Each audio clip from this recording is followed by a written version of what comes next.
I'm the chairman of the Stornoway Historical Society, Malcolm Macdonald, but I was going to call in the owner of this property, sitting up there. You recognize that this is Smith's Shoe Shop.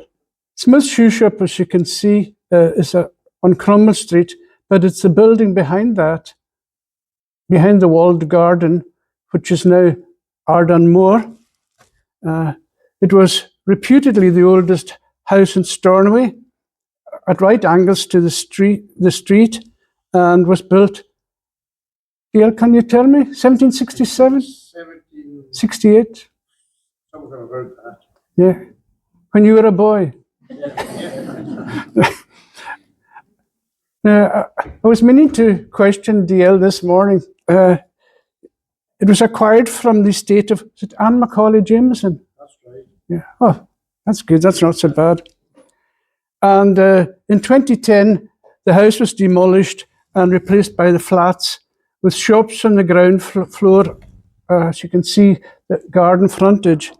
And the contractor of the present flats was Donald McFarlane, Stornoway Limited.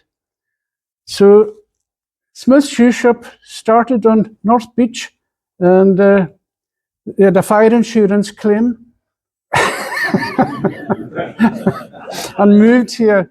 No, they did go on fire. There was quite a few.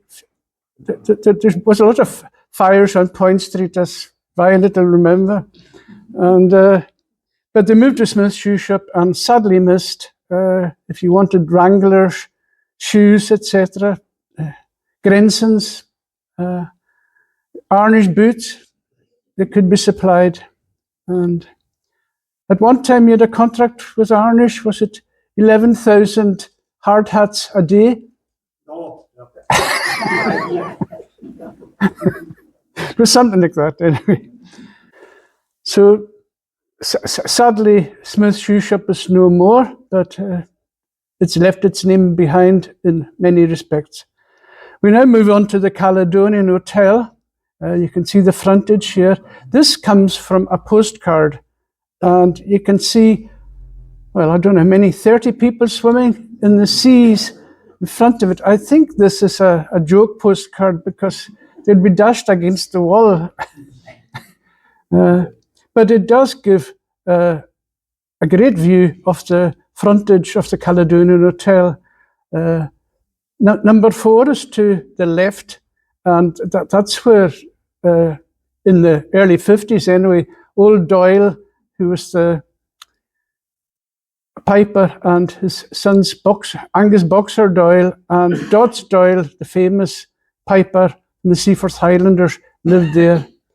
And on the other side of the Caledonian Hotel, you can see what was Tainachlanya, with the walls round it. And then the next building is, I might refer to them later on, it's 2 shops. The first one was Isabella McKeever, known as Bella Bovril, and the next one was Florence Muir, who was a hairdresser. I certainly didn't go to Florence Muir, but I tried to get into Bella Bovril's. Florence Muir was the daughter of Stanley Muir, who was the manager of the County Hotel, and again I'll be mentioning that later. But between Tainachlanya and Bella Bovril's is a tiny street, and that was Castle Street back then, before the widening. And Bella Bovril's and Florence Muir's were both demolished, and that made the width for Castle Street. Now, the Caledonian Hotel, I think a lot of people remember that it was this particular building was destroyed by fire on the 30th of October, 1966. And one of the teachers her name was Madeleine McKeever, and she was the primary school advisor for the city of Aberdeen.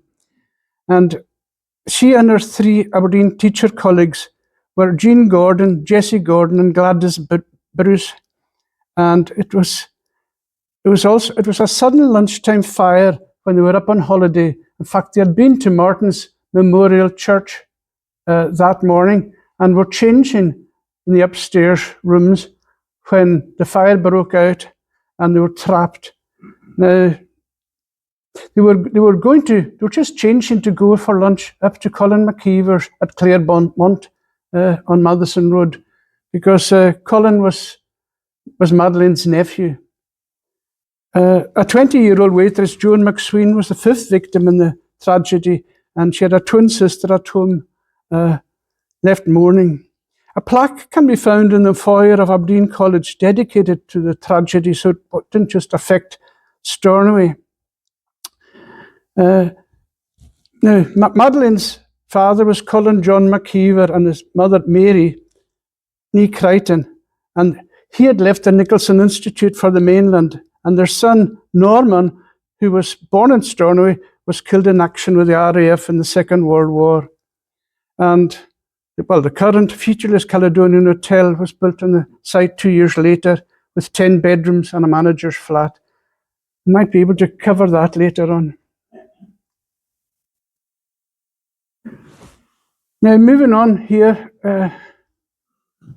you'll all see the buildings that you would call Hepworths, and then, which a lot of people was Newell's, the site of where the present Co-op is, and then the Bank of Scotland building. Now, the Bank of Scotland building was built in 1889 as the British Linen Bank by Messrs. Alan Adam and Company of Glasgow, incorporating 2 flats on the first floor and a ground floor shop on the right-hand side of the building. The shop, Peter Macdonald's Gents Outfitter, closed in 1969 when the BL Bank merged with the Bank of Scotland. He was known as Peter Squeak because apparently when he was in school he couldn't pronounce picturesque properly.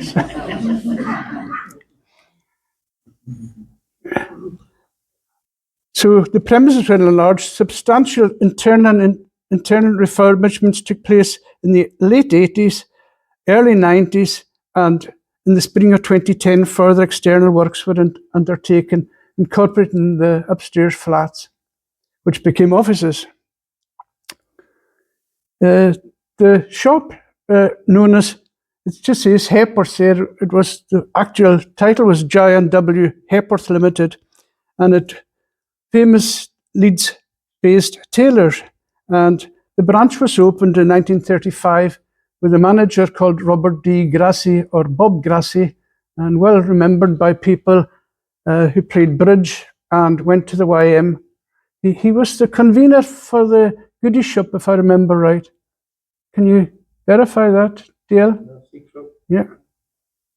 It was the famous time that Fred McLennan was playing badminton, and he went rushing back to the wooden, it's a large wooden, like a partition, put his foot on it and bounced back into the court, and all the goodies and all the shelves fell to the floor. But it is now, I think everybody remembers it, it's Sarger's Draper Shop, and it's been like that for many years, and it's currently managed by the daughter Zerka, if that's the pronunciation is correct.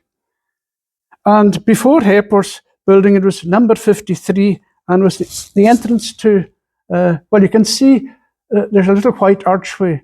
That was the entrance to Murray's Court, which ran all the way up to Kenneth Street. It's quite a great photo. You can see the hundreds of people walking up and down the street, including 2 policemen opposite Hepworth, and barrels of herring on the right-hand side next to granite buildings. It's a photo of the Star Inn, which was then called the Lewis Coffee House, and you can see all the cod and possibly hake towards the back. The Star Inn is probably the oldest building left in Stornoway. It was built in 1756 as a public house and became the Lewis Coffee House, which was formed after the owner and licensee Boyce Mackay from Sandwich died in 1878. And from 1884 to 1911, the Lewis Coffee House was there until it became the Star Inn again. And one of the Stornoway was dry between 1920 and 1927. In other words, there was no open pubs apart from the Lewis Hotel, which could sell which was 4.5 gallons of beer, and men collected the money together to buy 4.5 gallons and drank it under the quay. Even at the end, by 1927, the churches were all for opening the pubs again.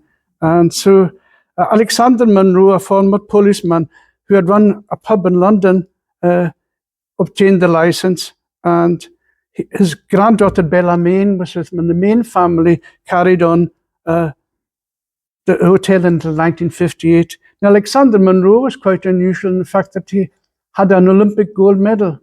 He had won it with the police tug-of-war team in 1908, and so Stornoway had a gold medal.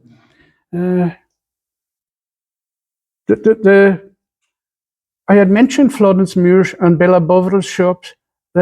Part of that was taken over, to build the Zebos, which is now the Hebridean. And so that's the history of that. This is, again, another one that I can't extend, but it's Anderson MacArthur's building was built as the Caledonian Bank, and it says 1883 on it. So that building later became the Bank of Scotland before the merger with the British Linen Bank. Now this, you can see the old Caledonian Hotel there with two different buildings on either side. The old Customs House on the left, which is still there, and the National Commercial Bank of Scotland, which it has a little blue shield on the second floor, which says 1957. And it was actually to commemorate the fact that they were opened on the 23rd of December, 1957.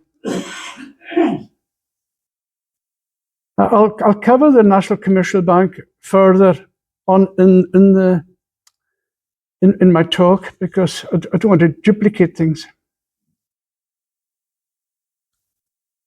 Now, moving on to this building, I think you should all know what the building is. It's called Cobden House, and it's a substantial building erected by the MacLeod or Smart family, or Cludies, the little branches of the building.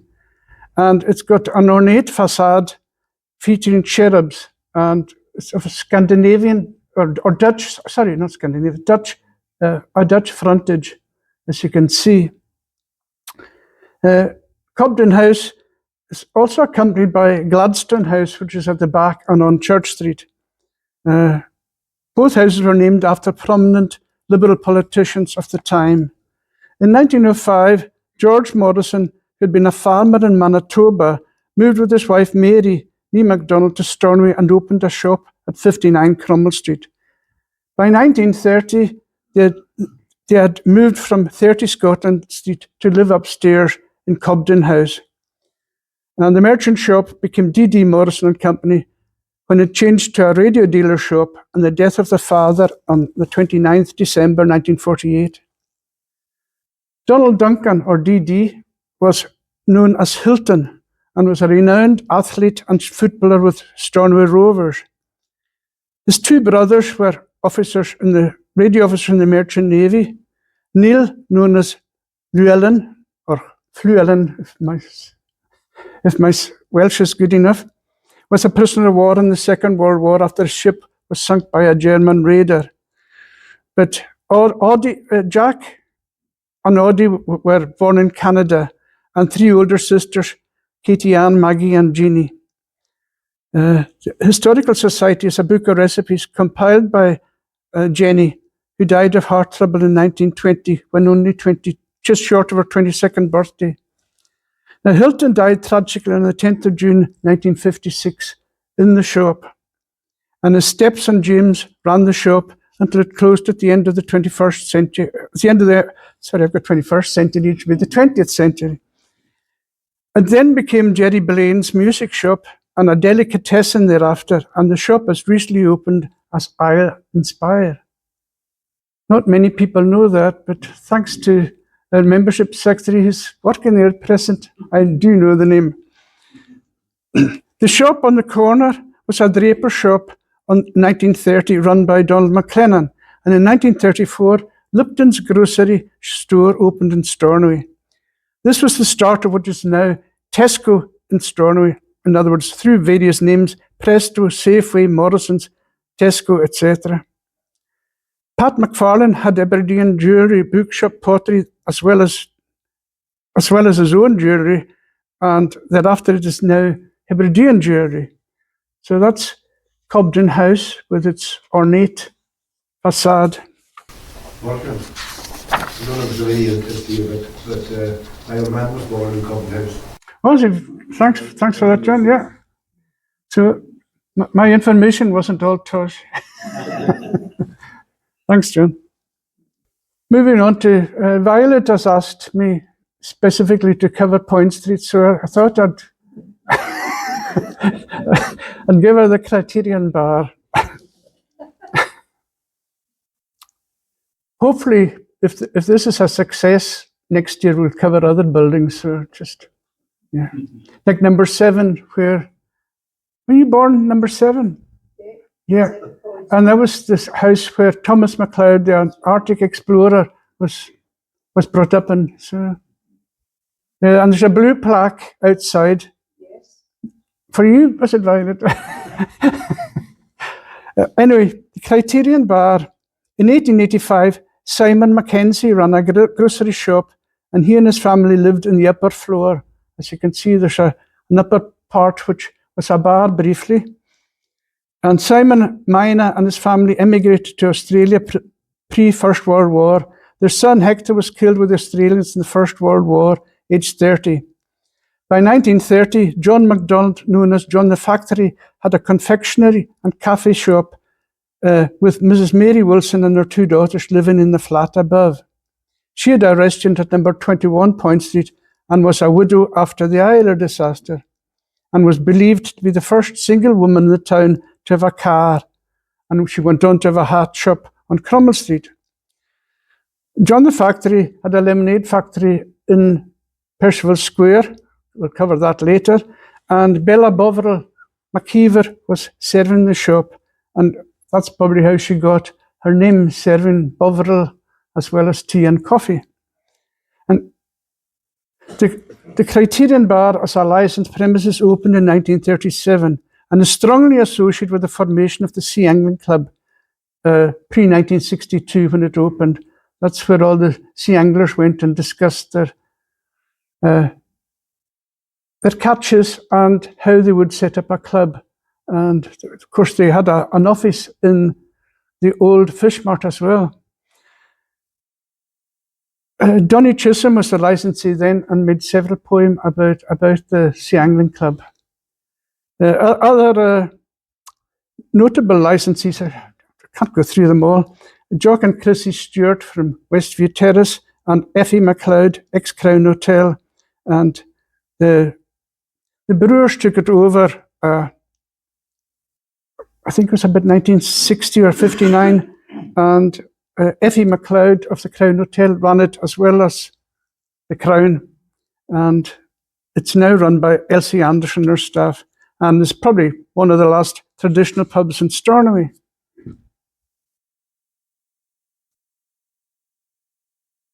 I don't think any of you will recognise this building. F.W. Worth and Company Limited on its original site. But the original Fuhr on the site on Cromwell Street was a Motor Montgomery, and the Fuhr charter is dated 1823. John Fraser operated a bakery for many years, but by 1883, Angus MacDonald had purchased the bakery from Fraser's daughter, Mary Jane. MacDonald died in October 1907, and Donald Macaulay took over the premises in June 1910. He rented the shop firstly to Duncan MacLean, who operated a grocery and bakery business, and then to Forsyth and MacLeod, bakers and confectioners.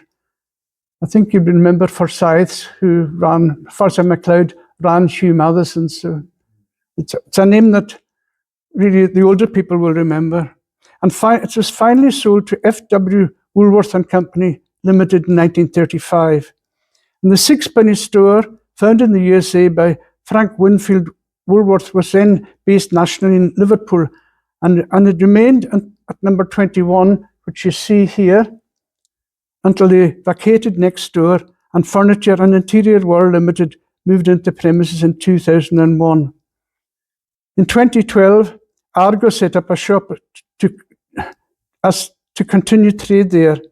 Woolworths were noted as the shop to pop in and out of when it was raining, especially for the country people in town. The lady assistants were known by their counter. I mean, people were known as Annie Jewellery, Mary Biscuits, Joan Household Goods, which I'm sure plenty remember other names as well. And perhaps the most famous manager was Angus MacLean, who lived on Anderson Road, and he's a genial host. And sadly, when Woolworths did close down, it was one of the most profit-making stores in Scotland. So it was rather sad that it went, and there was an attempt made with wee Woolies to replicate the success, but didn't quite hit off.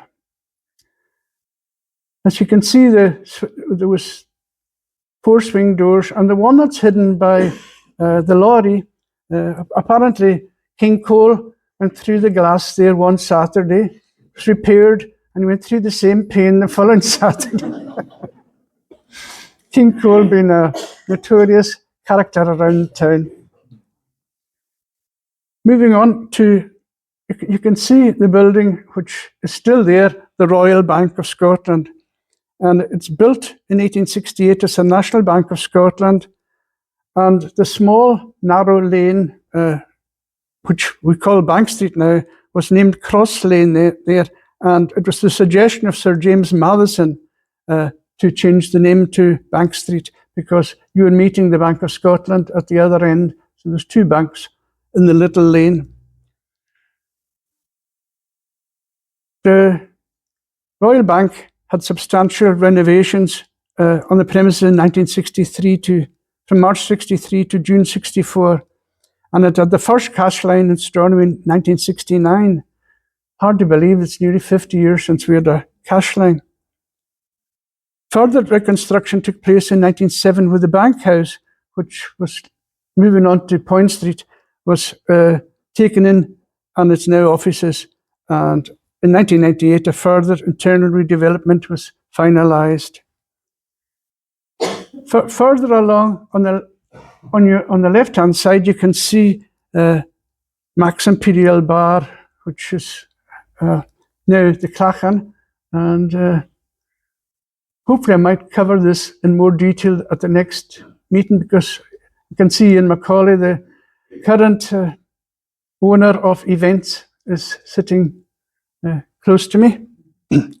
But Mac's Imperial, 1927 to 75, was run by the Macdonald family, known as the Callies. And then the breweries had it for a while, and other managers included Kenny Sutherland, James Morgan, known as Captain Morgan, Ian and Callum MacLeod, who were who I think Ian MacLeod, they took over when it reopened after it went on fire about 2001. I don't know if people can remember that. And it closed in 2015 and opened in events owned by Amy Macaulay, with Ian helping. So, as I said, I'll try and cover that. It's very interesting that you can see the Gutting girls in front of their Farlands, and there's no sign of any of the Coopers about. They're probably across the road in the Crown Inn, which you can see a bit of. And the building where Pointers is today is the one that's adjoining the Royal Bank. Now, the Imperial Hotel, South Beach, Stornoway, you probably remember it more as, well, hopefully, as you'll be over 100 if you remember this Imperial Hotel. It was the girls' hostel. This building was demolished in 1982 after being an hotel from 1875 until 1920. In 1911, the hotel resident staff comprised of a cook, kitchen maid, 2 housemaids, a domestic, and a nurse for the manager's 2 youngest in a family of 4. The eldest boy was a close pal of James Shaw Grant and had no connection with the donor who put up the money for it to be purchased and used in her name as the Elizabeth Carnegie Girls' Hostel in 1922. Quite remarkable, 2 Carnegies involved with the same building. The hotel had been utilised to house senior Admiralty officers, including Rear Admirals Tupper and Boyle during the First World War. A barman from Point was being teased by mainland sailors when he challenged them. Apparently he was a real Gaelic speaker and could hardly speak English. And he went out, he took them outside and said, "I'm 40 years over age, but I'll do you for one." I don't know what that means, but that was told to us by Willie Bucoch MacLeod about 2 or 3 years ago before he passed on. After a closure as a hostel in 1973, it became the council education offices from 1975 to 79. The building was demolished in 1982, then the site was used as a car park until Atlanta was built there and opened in 2005.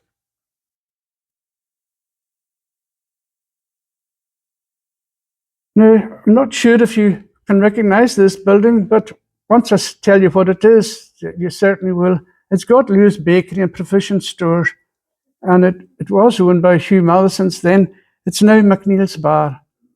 So if you look at it, you can recognise it quite easily. The Few Charter is dated 1823, and the original Fewer was John McKenzie. It's a sandstone building and was sold to Kenneth McKeever, shipmaster, and passed on to his son Murdo, who died in May 1911. Hugh Malleson, a baker, who had established his business in 1864, purchased the property, which became known as Bu Ushjan, and running number 11 as a bakery and number 13 as a grocery. And his son, Hugh Mackay Malleson, was known as Shark's Teeth. I haven't seen a photo of him smiling yet, but that's what he was called. And apparently he was a renowned singer and was offered to sing in choirs in London and turned it down. Hugh Malleson bought 4 and 6 Francis Street, where Superdrug trades today. And upon the death of Shark's Teeth in 1944, my uncle actually was his driver and picked him up. He lived at out on Willow Glen at Willow Glen House, and my uncle would pick him up and take him down. And so 46 Francis Street became the main building, and the shop was sold. And Jock McCallum, I don't know if you remember Jock McCallum, certainly through the Rodel Hotel. He operated, it was called McCallum's Bar, I couldn't remember what it was called, from 1927.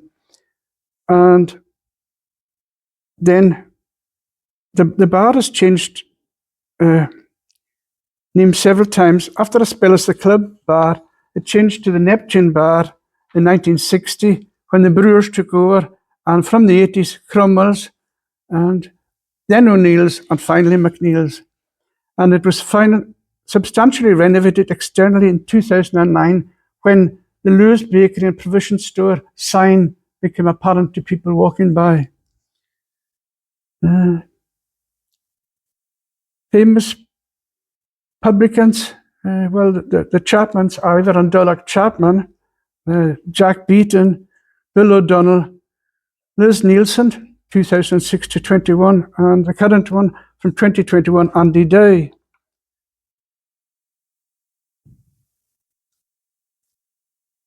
Now this is colour, I think it's just a colourised postcard. The building at the far end is, it's actually on Key Street, and it's a former customs house shown in an engraving of 1789 and run at an angle from the southeast end of the sail loft.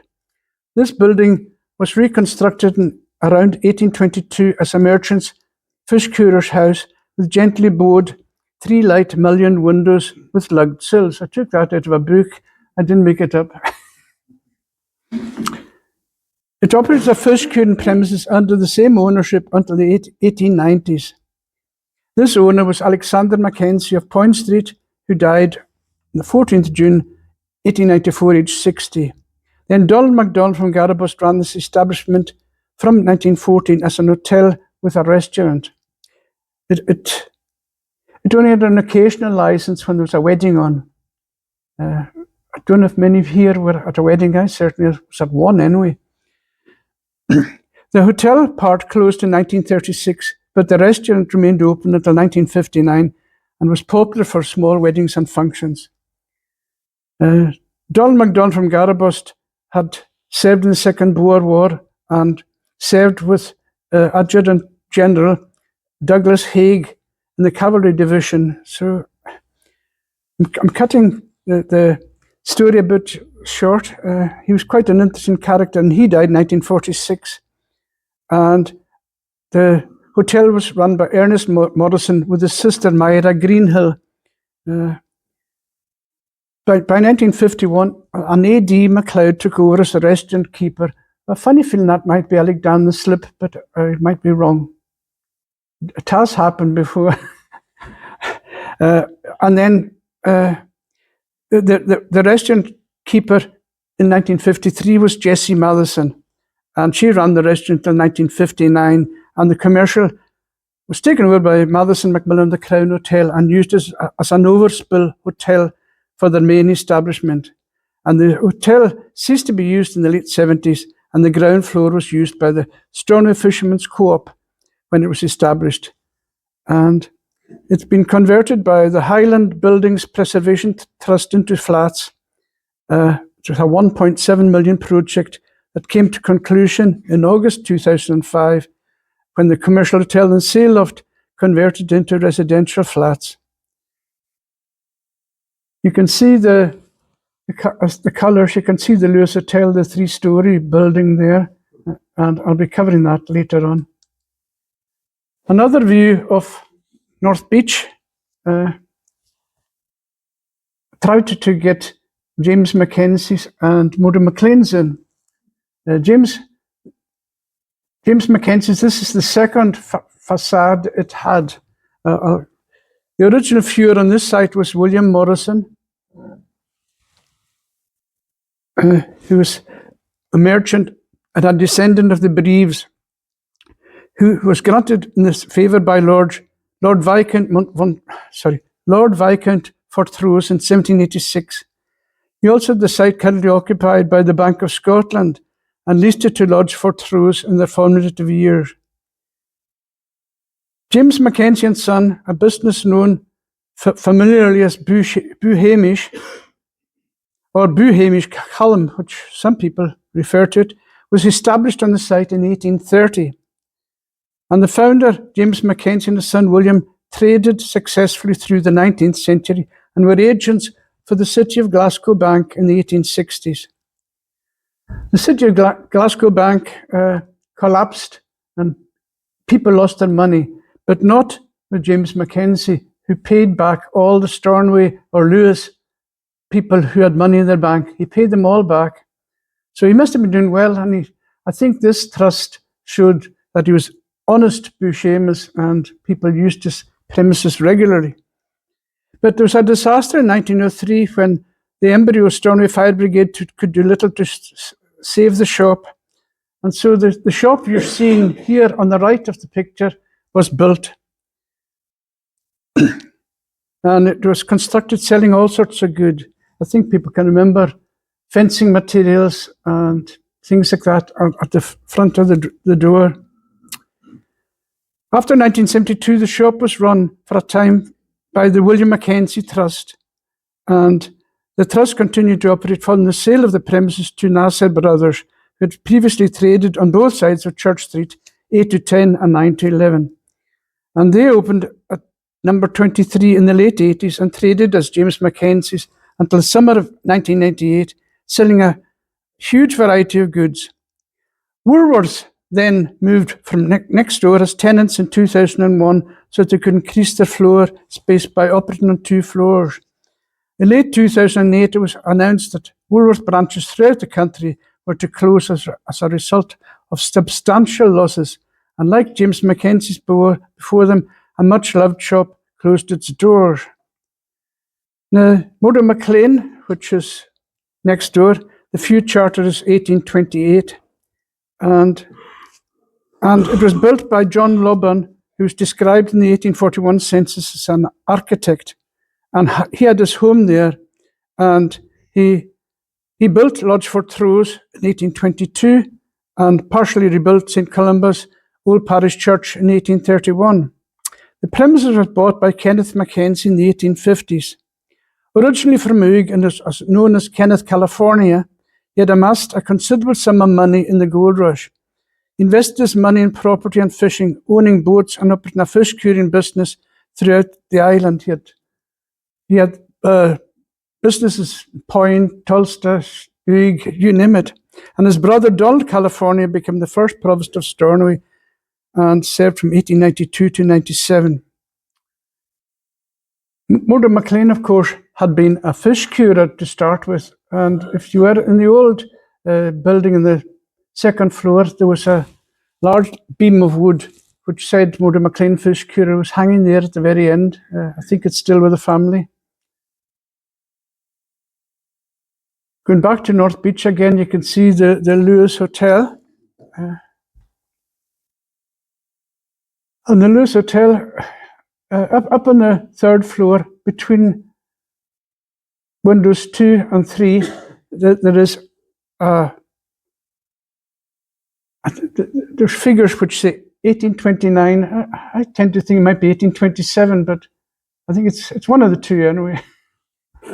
And it was a private residence of Captain John McKenzie and his third wife, Agnes or Anne Murray Reid, daughter of John Reid, Collector of Customs in Stornoway. Now, I've got a note here. The frontage has JMK on it, so that's John McKenzie. Perhaps that's what it is.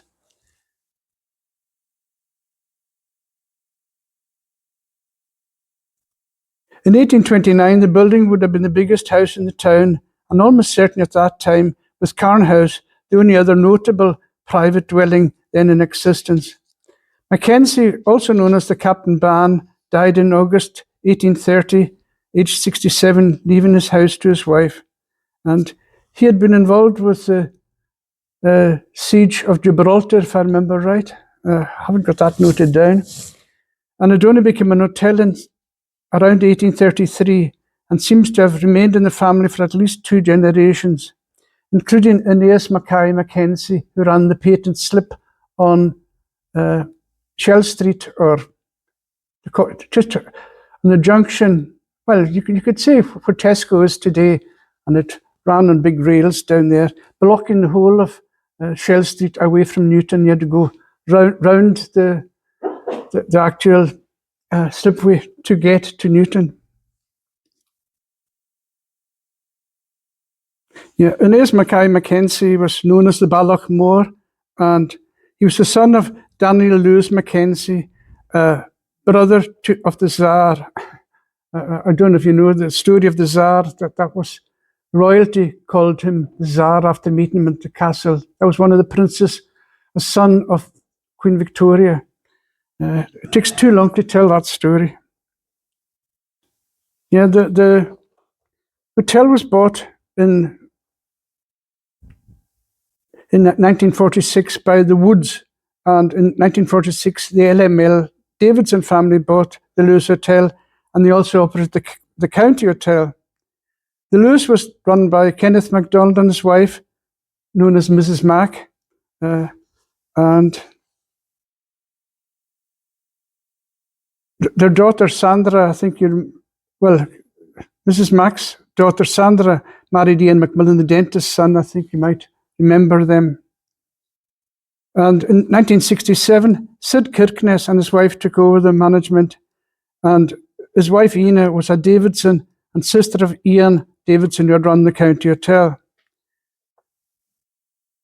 Sid was flamboyant and played a lot of good music with a lot of local musicians, and he was a good friend of George Chisholm and Buddy Rich, so he wasn't exactly honky-tonk, useless pianist. He was good to listen to, and attracted a lot of people. And their son David eventually took over, and then the new owner after David was Gary Gunn, who actually had an aircraft down at the airport, and it was the registration letters were G-G-U-N-N.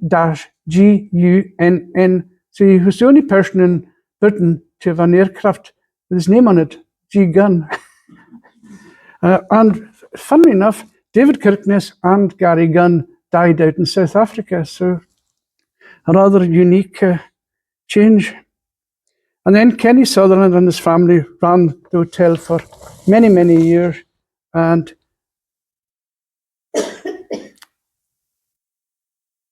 the listed building was taken over in recent times by Noreen Macdonald, and the recent licensee of that is a man called Matthew Denny.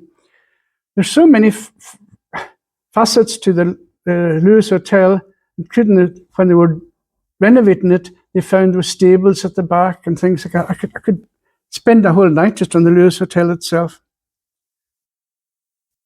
We now have the Royal Hotel, as you can see here. There is a few charter for the commercial hotel dated 1869 to a John Hunter, ex-Prince Arthur Hotel, Garnaheim. So there was a Prince Arthur Hotel in Garnaheim. He had John Henry Morgan, ex-superintendent of excise at Stornoway, to run it as a manager. Morgan managed the hotel from 1871 to 76. Then John Hunter ran the hotel until 1878 when he sold it. There was various owners, but I think it's been associated to a man called Duncan McKenzie, known as Duncan the Royal. And the Royal was in danger of closing completely during the time Stornoway was dry. It closed and was mothballed effectively, but 1927 it reopened, and Alexander McLean Campbell became the owner. And he obviously was making quite a bit of money because he gave £700 to Lewis Hospital, and his wife gave £200. So good to see that women had money of their own back then. And then in 1937, Kenneth McLennan Sutherland and his family ran it for many years until the Scottish Brewers Limited from Glasgow bought it out, and they had managers including Jack Latty, Harry Summerhill, and Alec Campbell. The hotel had 3 shop units, as you probably are well aware of. And the Western Lewis Coaches had one, and was taken over by Angus McPherson, a high-class draper, and run by his wife Sandra Sinclair. Cala Hotels, sorry, I missed out. Two of the units were used by BEA, or British European Airways, and I think people remember being served there by Robin the Twin, etc., and Jimmy Steen. The hotel has 26 ensuite bedrooms and has had an extension from the photo you see here out towards the gardens owned by Smith's Shoe Shop. And perhaps again another bit of money made by the Smiths boys. They weren't called the millionaire cobblers for nothing.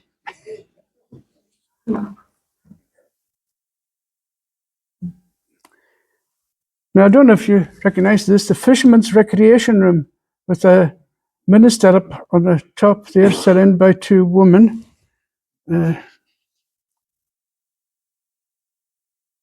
This is the sail loft, which was originally built in 1780. And if you don't know where the sail loft is, it's facing the quay on North Beach. Well, it's round the corner from what was the old commercial hotel, and it's now 4 flats. It's a former customs house and was shown in an engraving in 1789, running at an angle from the southeast of the sail loft.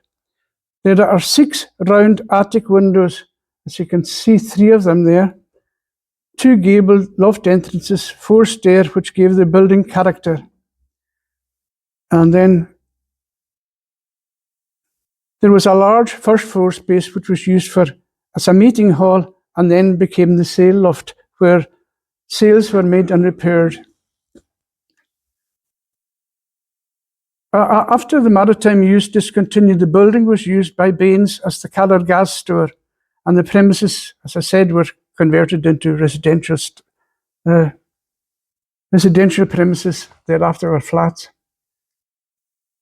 The building you see here, of course, is the Playhouse Cinema. And of all the nights that the Playhouse operated in 1934, none was as dramatic as the Saturday night in the week when Cecil B. DeMille's epic, The Ten Commandments, was shown. There had been protests against the screening of the Hollywood film, and a local clergyman had stated that he had a dream that the cinema would burn down and only a blonde-haired boy would survive. Well, a rocket to summon the lifeboat, or the LSA, the life-saving apparatus, landed on top of the roof that Saturday night. And with the big bang, just about everybody left the Playhouse Cinema, leaving their shoes, bags, you name it. And there was even people outside waiting to see if people would leave the cinema before it caught fire. But it just shows you, back then, people believed what they heard from the pulpit. The Playhouse was opened by a group of local businessmen who later sold it to J. B. Milne, and it was latterly owned by Kingsway Entertainments, another Dundee group. Following hostile complaints about the films shown by non-patrons, the ire became stronger when Black Emmanuel was shown, but the final straw to the objectors was the showing of Jesus Christ Superstar. The cinema closed 3 months later due to fire regulations appertaining to the balcony. And a local businessman, Colin McCaskill, then bought the Playhouse and installed a fire escape. But the Playhouse reopened a further year later when Mr. McCaskill sold the building to the Royal British Legion, allegedly at a substantial profit. And the Royal British Legion closed the building in 2013, hoping to sell it. Sadly, the Art Deco fronted building still remains, well, it has been refurbished, and I think most people would love to see it being remedied, Now, hands up, anybody recognize this building? Oh, yes, yeah, Donald Macdonald recognized it. It's the very back, actually, of what was called the Cottage on Church Street. And I think some people who have been in the hostel might remember it as the Haldane Hostel. So this is on the site of Haldane Court, and I know there's at least one resident of Haldane Court in here. Oh yes, hands up, well done, Donald. And it was a mid-18th century garden residence, and it was a dower house for Lady Matheson. After Sir James Matheson died in December 1878, Mary Jane Percival, his widow, moved out of Lewes Castle, which became the home of Don Matheson, Sir James's nephew. The newly extended building, you can see it's, I think the bit to the left is the extension, had been built, it goes towards the St. Columba's Church. This is the back, of course, the frontage faced Church Street. The cottage had been built by Mary Frederica McKenzie, previously known as Lady Hood, who was the proprietrix of the Lewes. The Admiral, that's Admiral Hood, had died in 1814, and she remarried Alexander Stuart McKenzie of Glasserton, and it was they who issued the Stornoway pound notes around that time that the cottage was built, circa 1830. McKenzie sold the Lewes to Sir James Madison in 1844, and Sheriff Deputies Andrew Lothian Macdonald, 1843 to 71, and Charles Gray Spittal, 1871 to 78, lived in the cottage until Lady Madison moved in. She died in 1896, and it was the home of Dr. Donald Murray pre-First World War. He became the first MP for the Western Isles. It became the Elizabeth Haldane School Hostel in 1934 and was demolished to make way for a new building in 1967. And that new building was demolished in 2006. And there are now homes for people that live in Haldane Court. Mr. Chairman, I think Haldane Court was constructed by the local firm Hughes Construction. Yes, thank you. And the Stornoway Historical Society named it Haldane Court.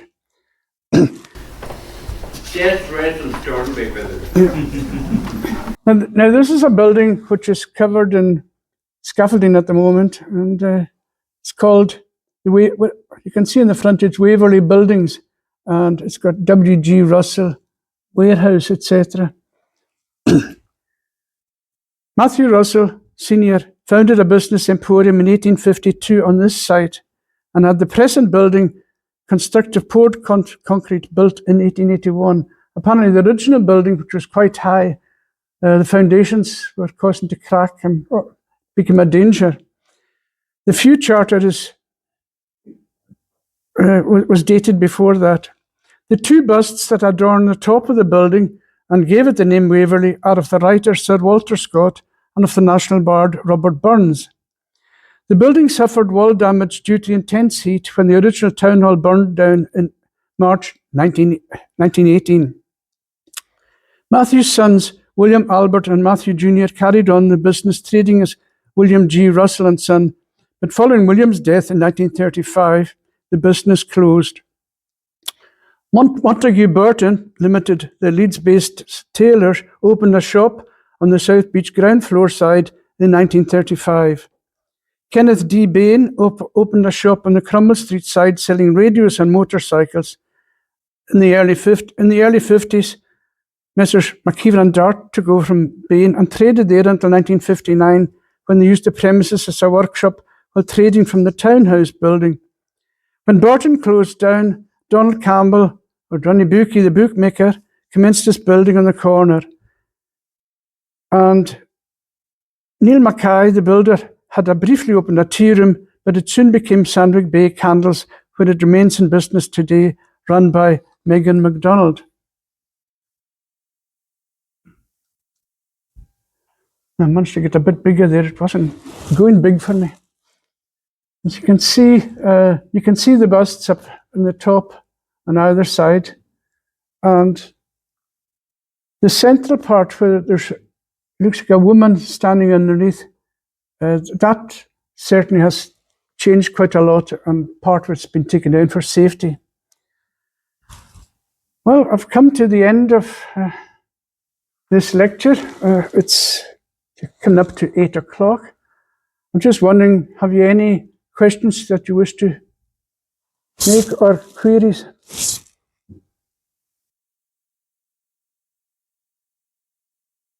I think you all want to go home for a cup of tea. Ken? Malcolm, is it possible for you to turn back to your slide? Sorry, I'm not able to get... Which one are you wanting, Ken? Lewes Hotel. That's an interesting example of the lack of health and safety these days. Oh yes, I forgot. A female member of staff on the outside of the left window on the third floor, cleaning the window, hanging up the window and cleaning. Yeah. The building, you can see Castle Street at the end of Lewes Street. That's the little lane known as Castle Street. And the building 2 away was the original Crown Inn. And when it was being broken up to build the Crown Hotel, they were discovering bones. The bones came from the cemetery, which was there from St. Lennon's. St. Lennon's had a church, and that's why St. Lennon's was next door to it, next to the bank. And going by John Murray, the contractor, and Willie Bucock MacLeod, the bones were just taken and dumped in the dump rather than being taken down to Sandrock Cemetery and a mass grave dug for them. I just found that quite amazing. Another thing about the Crown Hotel was, of course, which that's a Crown Inn, of course. Crown Hotel was the present king drank cherry brandy there. And also a famous resident was Alfred Hitchcock, who stayed there, and he was looking for sites to have a film on Lewis, but he never ever came back. He must have been frightened off. I don't think the Crown had showers back then. Yes, Ian. Was there the Chinese restaurant that used to be the Townhouse? Was that a jail there? There was a jail there, that's correct. And I remember there's a piece in the Stornoway Gazette from, I think it's the 1950s, that Roderick Smith, Sandy Matheson's granduncle, had sent the key to the jail down to the National Museum in Edinburgh. Yeah. So was it a police station then? Or? Well, I don't know if it's a jail, I'm not sure it's a police station. But thank you, and I'll try and follow that up with my colleagues. Your next one. Sorry, I have to sit here because if people press the button, this is the only one that can let you in. So, any other queries or questions? Just to carry on with the Crown Hotel, as I said, when it was being demolished, the little Crown Inn was being demolished, they carried on trading and they demolished half of it. And so it was well known throughout the town then as the Half Crown Inn.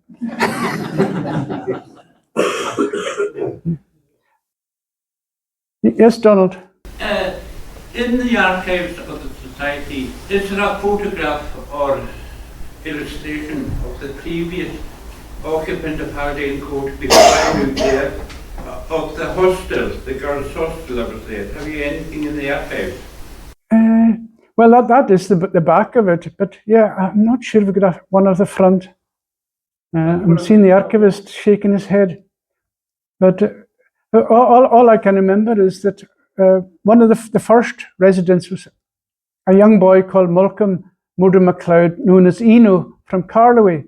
We've got memories of them. And he said that on Sunday, when they were supposed to be quiet and reading, and doing nothing much, he said it was polished floors, and they would put dusters or use their socks, and they would knock a tin of sellotape about with a bit of wood, and they were playing ice hockey.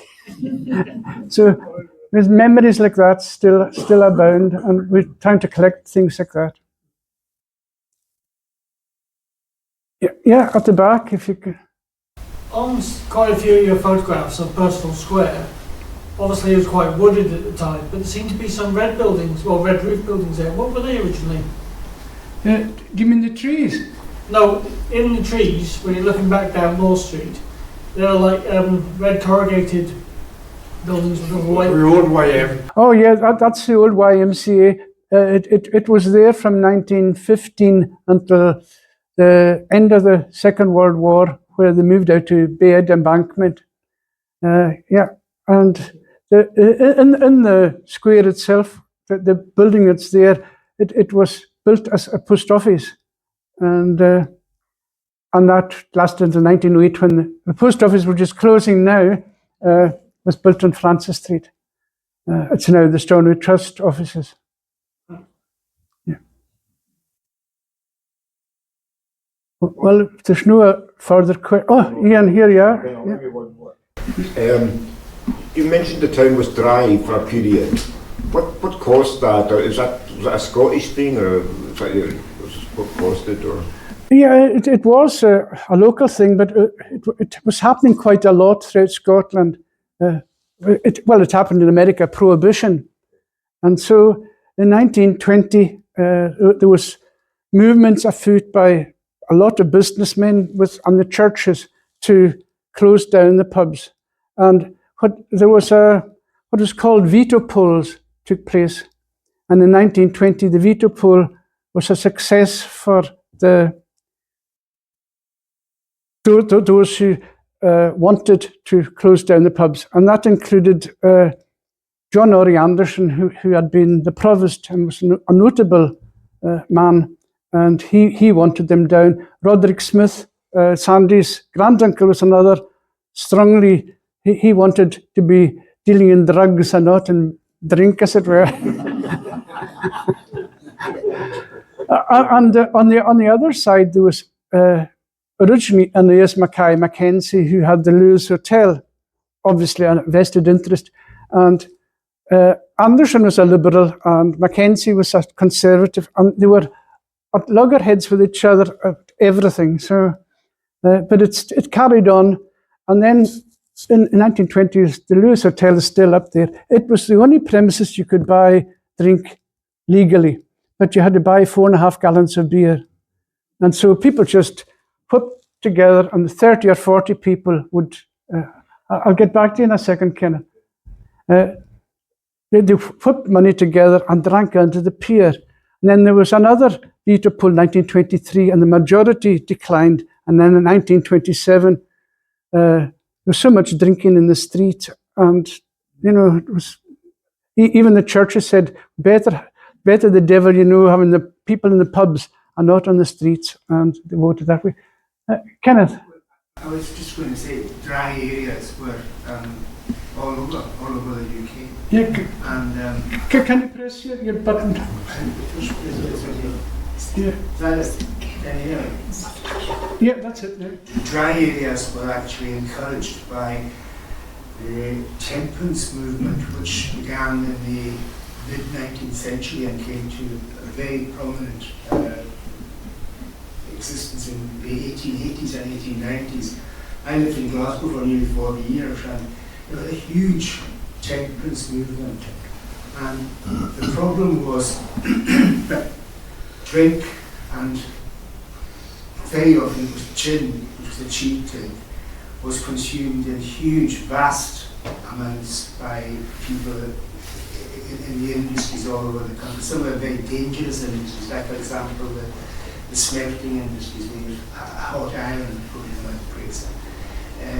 There was a really serious problem with drunkenness in the country, and it was affecting every aspect of life. It was affecting people's social interactions. It was affecting everything, and people were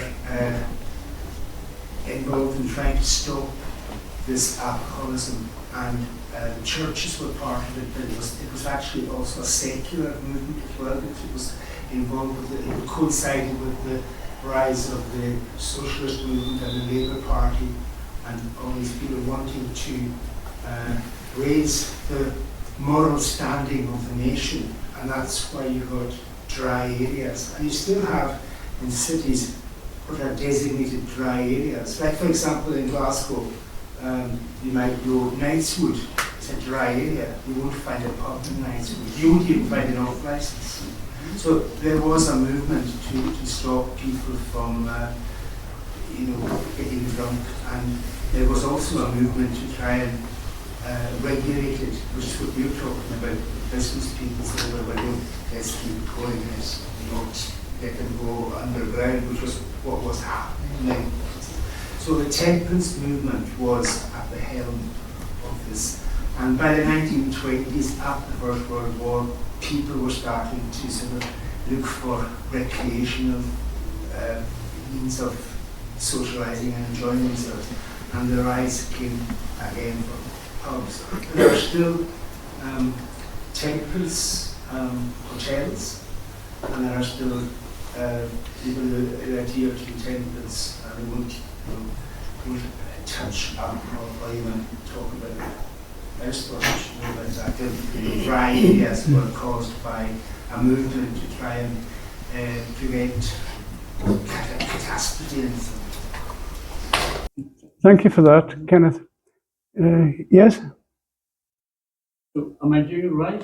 Hold Just on. an observation. The very first slide you put up, it was Smith's Shoe Shop.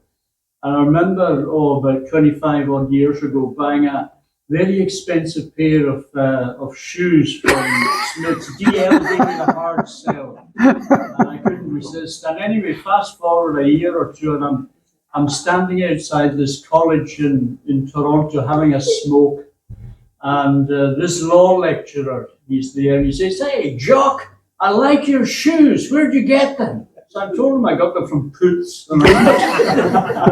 I've never been complimented for an item of footwear before or since. Yeah. That was like a guy who went into a shop in Glasgow and asked, "Have you got Irish boots?" Just to go back to the fact that the church became strong here in the 1840s.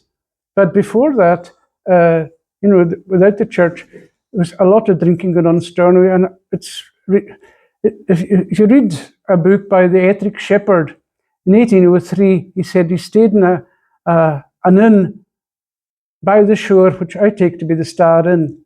And he said that there was fighting and drinking going on downstairs. He says, "I retired to my bed and at least 2 fights broke out in my bedroom." Upon which he then left and departed for Barvas to stay with the minister there.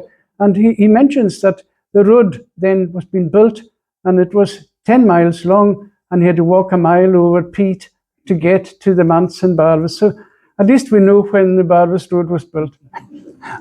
Okay, thank you very much, folks. We'll have to start departing before...